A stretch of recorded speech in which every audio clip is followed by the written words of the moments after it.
السلام علیکم ورحمۃ اللہ تعالی وبرکاتہ۔ امید ہے ناظرین خیریت سے ہوں گے، عافیت سے ہوں گے۔ آج ہم آپ کو بتائیں گے نماز عید الفطر کا طریقہ اور نماز عید الاضحیٰ، دونوں کا ایک دم سیم ٹو سیم ہی ہوتا ہے۔ اس کا طور طریقہ جو ہوتا ہے ایک دم الگ نہیں ہوتا ہے۔ جس طریقے سے عید الفطر کی نماز پڑھی جاتی ہے اسی طریقے سے عید الاضحیٰ کی پڑھی جاتی ہے، بس نیت آپ کو کیا ہے الگ الگ کرنی ہے۔ تو میں نیت آپ کو سب سے پہلے بتا دیتا ہوں، دونوں کا، عید الاضحیٰ کی بھی نیت اور نماز عید الفطر کی بھی۔ سب سے پہلے نیت آپ سماعت کر لیجئے نماز عید الفطر کی۔ نیت کی میں نے 2 رکعت نماز عید الفطر واجب 6 زائد تکبیروں کے ساتھ واسطے اللہ تبارک و تعالیٰ کے، پیچھے اس امام کے، منہ میرا کعبہ شریف کی طرف، اللہ اکبر۔ یہ عید الفطر کی ہو گئی نیت۔ اس کے بعد عید الاضحیٰ یعنی بقر عید کی جو نیت ہوگی وہ اس طریقے سے کریں آپ۔ نیت کی میں نے 2 رکعت نماز عید الاضحیٰ کی واجب 6 زائد تکبیروں کے ساتھ واسطے اللہ تبارک و تعالیٰ کے، پیچھے اس امام کے، منہ میرا کعبہ شریف کی طرف، اللہ اکبر۔ یہ نیت ہے۔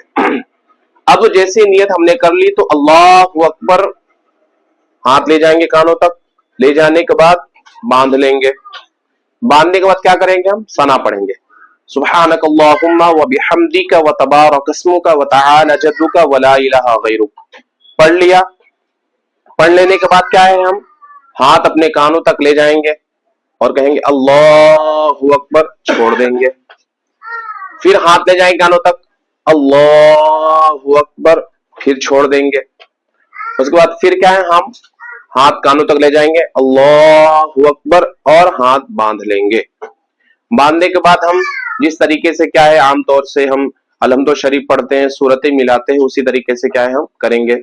تو سب سے پہلے پڑھیں گے بسم اللہ الرحمن الرحیم، الحمد للہ رب العالمین الرحمن الرحیم مالک یوم الدین، ایاک نعبد و ایاک نستعین، اہدنا الصراط المستقیم صراط الذین انعمت علیہم غیر المغضوب علیہم ولا الضالین، آمین۔ اب آپ کو جو بھی سورت آپ کو آسان لگے، چھوٹی سے چھوٹی، بڑی جو بھی ہو، یاد ہو، آپ کو سورت پڑھنی ہے۔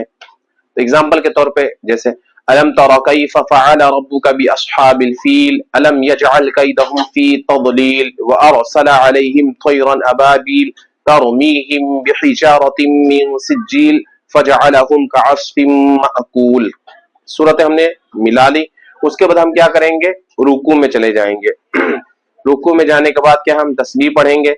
تسبیح سبحان ربی العظیم، سبحان ربی العظیم، سبحان ربی العظیم، سبحان ربی العظیم، سبحان ربی العظیم، تسبیح پڑھ لی۔ اس کے بعد رکوع سے کھڑے ہوں گے۔ کھڑے ہونے کے بعد سجدے میں جائیں گے۔ سجدے کی جو تسبیح ہے سبحان ربی الاعلی، سبحان ربی الاعلی، سبحان ربی الاعلی، سبحان ربی الاعلی، سبحان ربی الاعلی، تسبیح پڑھ لی۔ دونوں سجدے مکمل ہو گئے۔ یہ ہمارا پورا 1 رکعت مکمل ہو گیا۔ پھر ہم کیا ہے دوسری رکعت کے لیے کھڑے ہوں گے۔ کھڑے ہونے کے بعد سب سے پہلے ہم کو کیا کرنا ہے، ہاتھ وغیرہ نہیں اٹھانا ہے۔ جس طریقے سے ہم کھڑے ہوئے ہاتھ باندھ لیں گے۔ باندھنے کے بعد ہم کیا ہے الحمد شریف پڑھیں گے بسم اللہ پڑھ کر، بسم اللہ الرحمن الرحیم، الحمد للہ رب العالمین الرحمن الرحیم مالک یوم الدین، ایاک نعبد و ایاک نستعین، اہدنا الصراط المستقیم صراط الذین انعمت علیہم غیر المغضوب علیہم ولا الضالین، آمین۔ جو سورت آپ کو یاد ہو وہ پڑھ لے۔ اگزامپل کے طور پہ بسم اللہ الرحمن الرحیم، قل هو اللہ احد اللہ الصمد لم یلد ولم یولد ولم یکن له کفوا احد۔ سورت ملا لی۔ اب سورت ملانے کے بعد اب یہاں پہ غور کرنا ہے آپ کو۔ ہاتھ ہم کانوں تک لے جائیں گے اور کہیں گے اللہ اکبر، ہاتھ چھوڑ دینا ہے۔ پھر کیا ہے ہاتھ کانوں تک لے جائیں گے، اللہ اکبر، ہاتھ چھوڑ دیں گے۔ پھر کانوں تک لے جائیں گے ہاتھ، اللہ اکبر، ہاتھ چھوڑ دیں گے۔ اور اس کے بعد جو چوتھی تکبیر جو ہوگی اس کے بعد ہم کیا کریں گے، بغیر ہاتھ اٹھائے ہوئے اللہ اکبر بولیں گے، اللہ اکبر، اور سیدھے رکوع میں چلے جائیں گے۔ یہاں یاد آپ کو رکھنا ہے۔ پھر رکوع کی جو تسبیح ہوگی سبحان ربی العظیم، سبحان ربی العظیم، سبحان ربی العظیم، سبحان ربی العظیم، تسبیح پڑھیں گے۔ اس کے بعد پھر کھڑے ہو جائیں گے قوما کے لیے۔ اس کے بعد ڈائریکٹ سجدے میں جائیں گے۔ سجدے کی تسبیح پڑھیں گے سبحان ربی الاعلی، سبحان ربی الاعلی، سبحان ربی الاعلی، سبحان ربی الاعلی، دونوں سجدے مکمل کریں گے۔ اس کے بعد قعدہ میں بیٹھ جانا ہے آپ کو۔ قعدہ میں جو جو چیزیں پڑھی جاتی ہے، اگزامپل کے طور پہ تشہد پڑھنی ہے، اس کے بعد درود ابراہیم پڑھیں گے، اس کے بعد دعائے معصورہ پڑھیں گے۔ یہ کیا طریقہ تھا